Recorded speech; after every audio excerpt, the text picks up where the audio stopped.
Hey there, welcome back to the Get Out Debt Guy show. I'm Steve Rhode, the original Get Out Debt Guy. And of course, I'm joined by the new Get Out Debt Guy, Damon Day. Say hello, Damon. Hello, Damon. Life doesn't usually send a calendar invite before it knocks you on your ass. One bad break, one layoff, one medical bill, one surprise divorce, and suddenly everything you've been juggling comes crashing down. And if you're already living too close to the edge, there's no cushion. No breathing room, just a free fall. Today we're diving into why the financial choices you make before the storm matter more than anything else you'll try to fix after. This isn't about shame. It's not about anger. It's about strategy. It's about taking back a little control now before life decides to remind you how little control we all really have. So stick around because what we're about to talk about could be the thing that saves your ass from a whole lot of pain. Damon, that about sum it up? I think that sums it up really good. And I think we're going to maybe open some eyes here with this podcast. Not to say that we have any kind of, rocket science thoughts going on here. It's pretty basic stuff, but when presented the right way, I think there'll be some aha moments for a lot of listeners. What's interesting is that yes, it is all basic. However, people so often hear the opposite advice. Let me give you an example. I'm not giving the show away, but part of the opposite advice people have heard in all my many, many decades is, this is my fault. My debt is my responsibility. I've got to dig myself out, and we're going to use every dollar to pay back our creditors because I made a promise to repay them.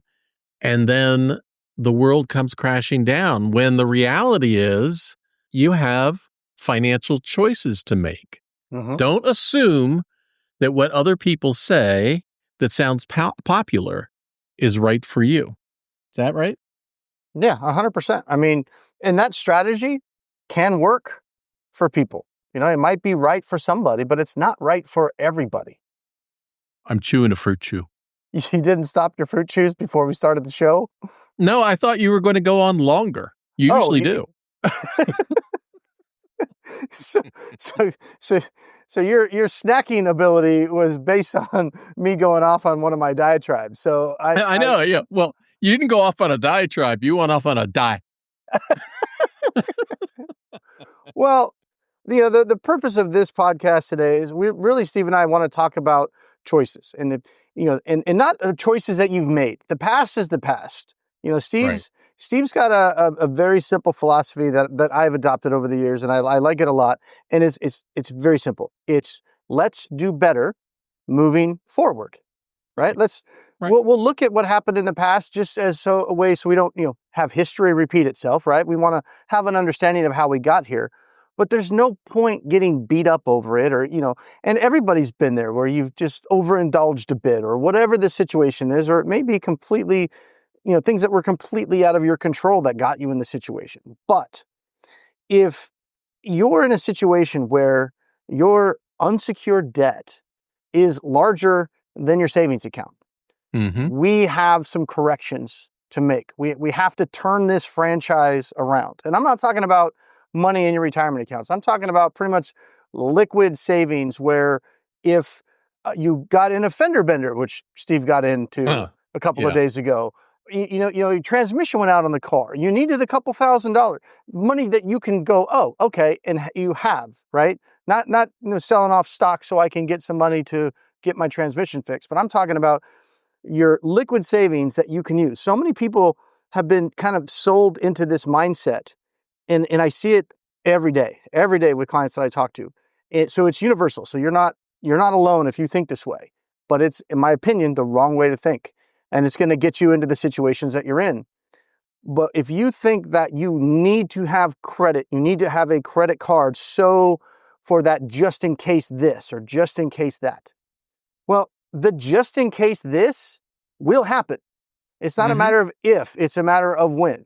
And so what happens is we have available credit cards. And I'm not subscribing to the fact that you shouldn't have credit cards and you shouldn't have credit. That's not what I'm saying. Have all the credit cards and credit you want. but you need to be in a situation where you have liquid savings to cover life's expenses. You don't want to use the credit cards as my emergency fund, right? Because what'll happen is you'll end up maybe where you're at right now, $50,000 in debt, $100,000 in debt, because of my just in case stuff that happened, Right. right? So I had new tires put on the car, had this, I had that. And where do they go? Well, if you don't have the funds, they go on the credit cards. And then now the minimum payments on those credit cards add to the problem that you're already having, which is you've got too much outgo and not enough income. And it just mounts and gets bigger and bigger and bigger. And then all of a sudden, the cards that were there for the just in case now are there for the groceries, because as that Right. debt starts to grow, it squeezes out your cash flow to the point where you're like, well, the only way I can afford to get groceries is if I put that on a card. And then before you know it, the plan of, I just need these credit cards just in case there's an emergency, turned into a $50,000 problem. So you Well, I don't mean, want, go ahead. look at what happened to me over the past weekend. I got rear-ended, and the car is damaged, which creates, financial, it shouldn't, but it creates a financial burden for me. The other insurance company is handling the repairs and everything else, but in order for me to get the rental car, I have to agree to be financially responsible for it and then hopefully get reimbursed for it. Yeah. So, you have to be prepared because things happen. I mean, even in the past couple weeks, a good friend of mine had a surprise wake-up message from his wife saying, "I want a divorce." Yeah. And then all of a sudden his life is upside down. And so without that, I hate to call it an emergency fund because every day is an emergency. You just never know. But without that liquid cash, you get in this conflict of, oh my God, I feel like such a loser and such a failure. I have to repay all this debt. And so I'm going to use every dollar I can to pay my monthly bills and then leave yourself in a worse situation where the smallest thing can tank you. I have a memory from a client. She was living paycheck to paycheck. And then one morning she woke up and her hot water heater was off. It was an electric hot water heater. No more hot water. It was wintertime and she had to get it fixed. So I'm not sure if she got a payday loan or whatever, begged, borrowed, and stole or whatever to get the money to get the hot water unit replaced. And so she was not only living paycheck to paycheck, she was now way over the edge. And to make the story worse, the reason I remember this is because after they replaced the new hot water heater, it turned out it was just the circuit breaker that had flipped. Wait, so the installer had to obviously figure that out to even get the new one to work. So are they? He was just the installer. He didn't. Okay, we're not No, going to get into this detail, but he just took the old one out. you just can't get good help these days, Steve. Well, what I'm saying is, that shouldn't have happened to her. That's completely unfair. But stuff does happen. So if you're feeling any sort of financial pressure right now, and you're saying to yourself, oh my God, I'm such a failure. I'm such a loser. I've got to meet that obligation. The truth is, no, you don't. You got to put yourself and your family and your safety first. Now, that might mean you're going to make some choices like maybe we're going to cancel Netflix or stuff like that. But like Damon said, don't make bad financial choices where you're putting yourself in a worse situation. Well, and speaking of choices, right? So think of it like this. Everything is a choice. And again, I'm talking about doing better moving forward, right? I'm not talking about let's examine the choices that you have made and beat you up over it. That's waste of energy. That's not what we do. It's doing better moving forward, regardless of how you got in the situation. And life is hard, right? Life is full of hard choices.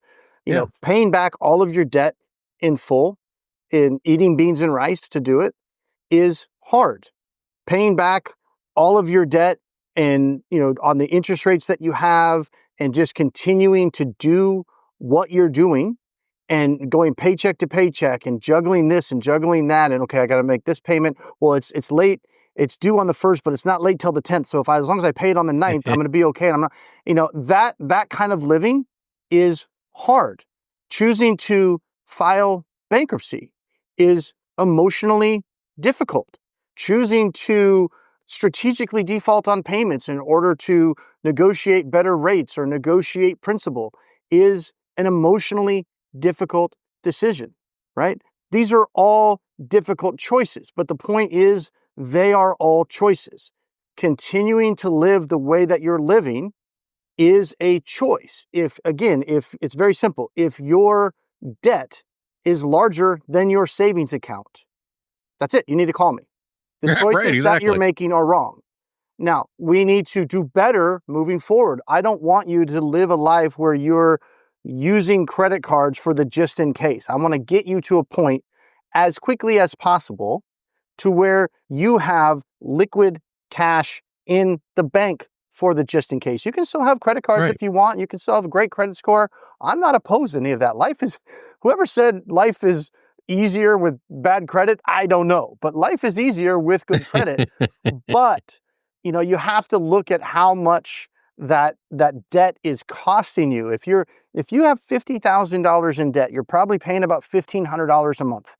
Okay, if that debt was gone, that $1,500 can go into a retirement fund or an investment account, and turn into millions. Yeah, and if you look at just you're going to use that, you're going to snowball this thing, and you're going to pay $2,000 a month if you could even find $2,000 a month, and you're going to spend 3, 4, 5 years eating beans and rice and paying it off. Again, a difficult choice, but a choice nonetheless. Well, you also have to look at, what if I took that $2,000 a month and invested it, right? Mm-hmm. What would that look like? It would be over $100,000 after 3 or 4 years. That's a lot of money. But again, you have to choose your difficulty. No matter what you do is going to be a difficult choice because it is going to involve some changes that you have to make. But yeah, none of them are fun. But don't kid yourself. Not consciously making a choice is making a choice. Continuing to do what you're doing. If you have no savings and high credit and you're balancing bills and you're like, oh, I don't want to do the Dave Ramsey thing, and oh, I don't want to do my debt negotiation, and I don't want to do bankruptcy. I don't want to do any of those things. I'm going to just continue to do it, and it's going to get better.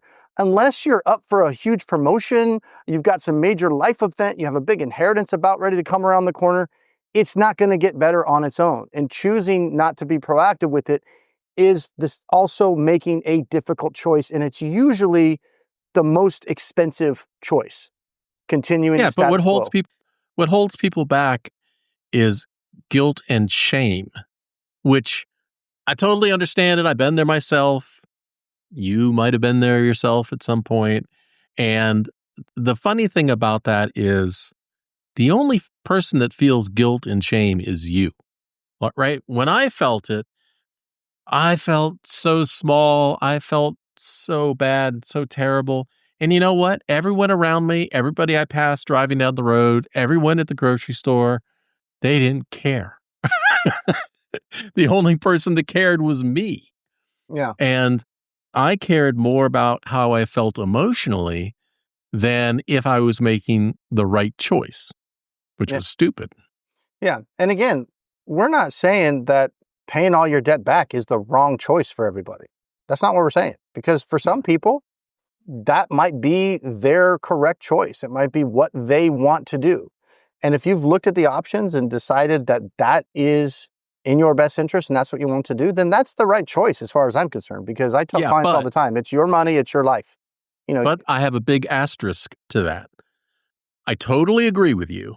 The big asterisk is, the big but is your wife coming into the studio? Yeah, she just walked in. The red light is on, Pam.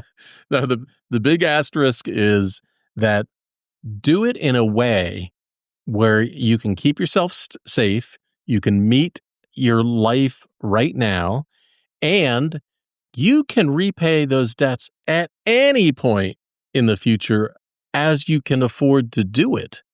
You don't have to, jump to what they want. You can jump to what you can reasonably accomplish. And before I stop talking, I need to remind people that if you want to talk to Damon, the best way to do it is to visit his website, DamonDay.com, DamonDay.com. Costs nothing to talk to him, costs nothing to get great advice and to pick his brain. And the only person that will be sorry is you if you don't do it. And I'm pretty funny, and there's no judgment on that call because I've been there myself. Oh, yeah. Right? So, again, Me too. it's a simple litmus test. Look at your savings account, look at your credit card balances. If the balances on your cards are higher than your savings, just call me. Let's talk about you don't have to act on any of my advice. It's just advice. But I will give you some strategies and things that you can think about. Some you might not even be aware of. You're not just going to call me and I'm going to say, oh, you got to go bankrupt, or, oh, you got to pay all your debt back no matter what.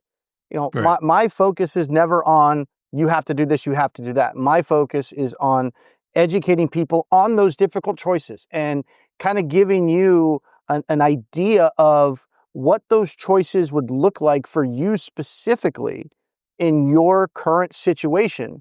So you can say, okay, if I do this difficult choice, my life will look like this in the next few years.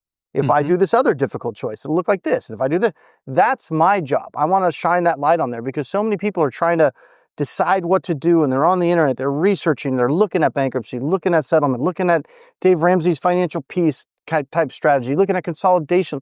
You're looking at all these things, but you don't have all the information. I always like the example of the person that says, I have to do this myself. I have to figure out how do I solve this problem?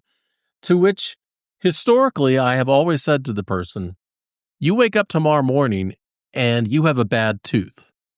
What do? You go in the garage? Grab an ice skate. Getting some pliers or, what are you doing? No, why would I do that? That's stupid. I wouldn't go to the dentist. Oh, you want to go to a specialist, somebody that's trained in order how to best help you. But when it comes to your financial stuff, you're just going to listen to whatever commercial comes online and do whatever. Yeah. No, it's really as simple as life is full of difficult choices. And you are making a choice right now just to continue the status quo. That is a choice. And a lot of people don't really sit back and think about that. But doing what you're doing has gotten you into the situation that you're in, and you're choosing to stay there because there are options to fix it. There are ways to get you as quickly as possible to a point where, think about it. What if you woke up tomorrow and you had more money in your savings account than balances on your credit cards? Some people listening to this have never felt that in their life. Some people have felt that before, but are just not there right now. So they know what it's like to, hey, you know how much easier you sleep at night if you've got 10 grand in the bank, 20 grand in the bank, 30 grand in the bank, and no credit card debt? Yeah. You're not sitting there going, okay, I get paid on Friday, the rent's due on this day, utility bills due on this day, I got to pay my electric, the credit card's this day.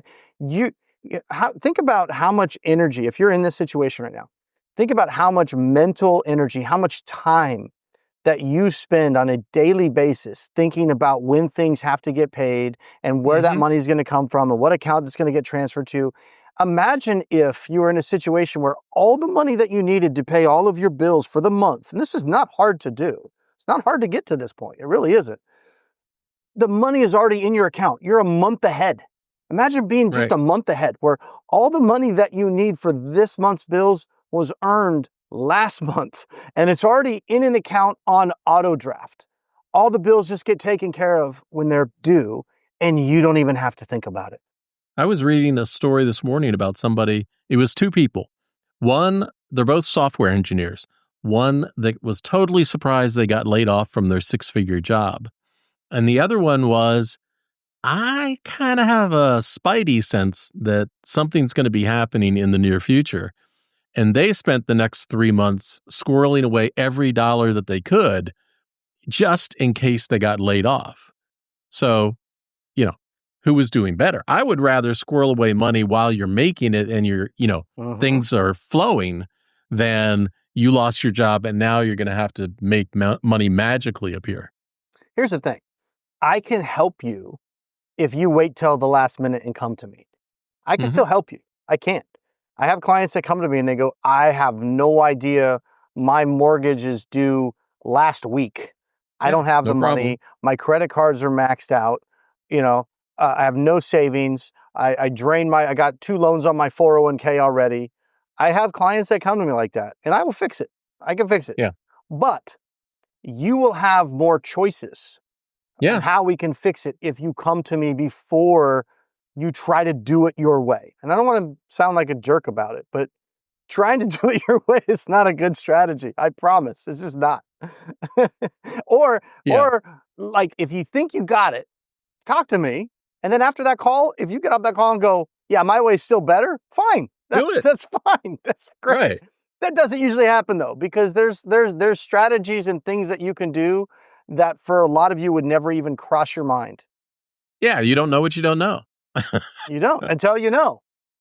It's like that old joke I've told you over the years about the guy, car breaks down, he's on the side of the road, another Yeah. guy pulls over, right?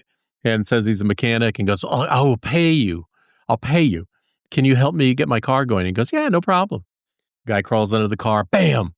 Says, start the car. This car starts right up. Guy goes, how much do I owe you? $100. $100? You just crawled under the car. You hit it once. You want $100? I want a detailed bill. Guy goes, okay. $25 crawling under your car.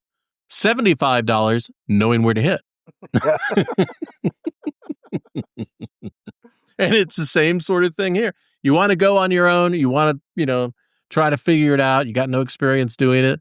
That's fine. It's going to cost you a lot more money and pain and emotional baggage and everything else. Or just talk to Damon. I mean, for crying out loud, you're not going to get bed bugs, by calling Damon and talking to him. Nothing bad is going to happen. He's not going to report you to anybody.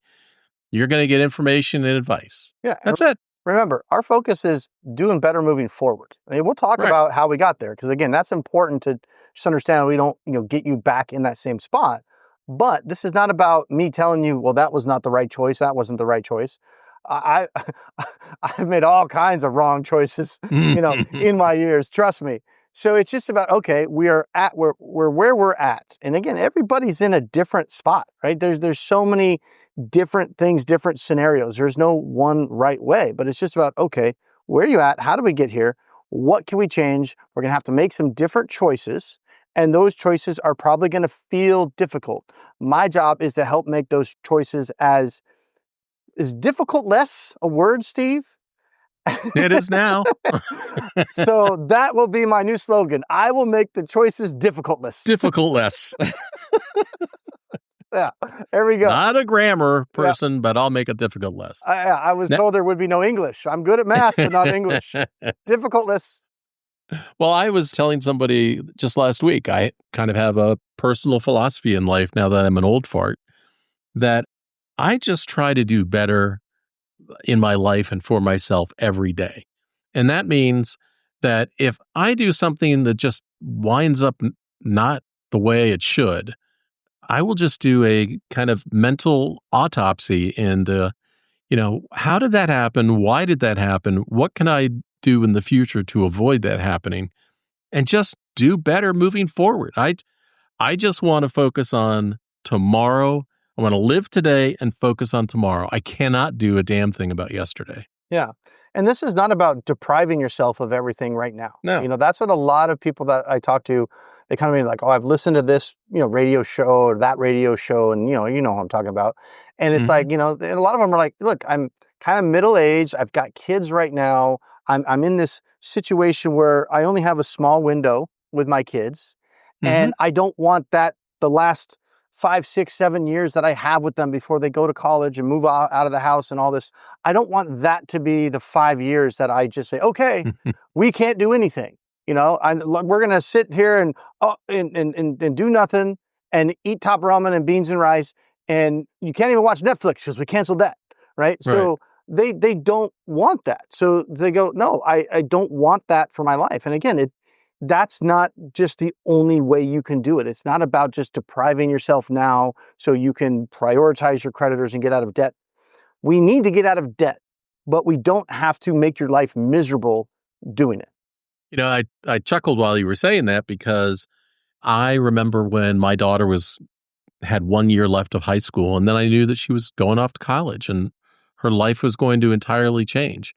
And if I had had to make a choice at that time between we're going to sell our house and we're going to lower our mortgage and we're going to live in a more affordable area, but I'm going to have more time to spend with her for the next year. That seems like a clear-cut, situation to me. Yet people get so stuck in what will people think if we sell our house and downsize? Who gives a crap? If No. your personal choice is to spend more time with your family before something happens or while you can, then that is a choice and you can clearly see what the benefit is. Don't worry about other people. Yeah, 100%. Again, life is full of difficult choices. You just have to make them. Speaking of difficult choices, Damon, I'm going to have to make a difficult choice to end the podcast right now. I think that's an easy choice because you don't like to edit long podcasts. Got me. What's that Dave Chappelle meme? Gotcha, bitch. If we were doing video podcasts, you could put that up there. That's just kind of funny. More editing. Great. I think Dave Chappelle's pretty funny. So, again, you want to talk to somebody, no judgment, nothing, go to Damon Day, DamonDay.com. Get in touch with Damon. Look, I'm not trying to sell you on anything. I just want you to get some advice rather than drive a nail through your own foot. Or, as Damon said earlier, go get the ice skate to knock your own tooth out. Yeah. And if you don't get that reference, it's Wilson! I'm never going to the beach again. No, there's sharks in the ocean. Yeah, I know. We were at the beach last week and somebody said, well, why aren't you going in the water? That's a fish toilet. Yeah, I thought it was common knowledge that sharks were in the ocean, but apparently a lot of people at the beach don't know that. No, and the funny thing is the people who don't know it are all people who are not local. Well, hey, I went to college by the beach and, I was taking surfing lessons and stuff. And when I was younger, I used to go in the water and, but then I got older and I went, yeah, that's where the sharks live. Nah, I'm good. Yeah. I'll go in the swimming pool. I could see the bottom. It was funny. Last week at the beach, they had the red flag out, stay out of the water. Because there's poop in the water or whatever. Well, no, there's been, a huge jellyfish and there was a shark sighting and everything else. And yet people are out there dancing in the water 12 feet from shore. All right. You do you, boo. Yeah. No, thanks. As you get older, you go, yeah, I'm going to live a little longer. I'm good. No, I'm fine. All right. On that note, I will see you. Peace.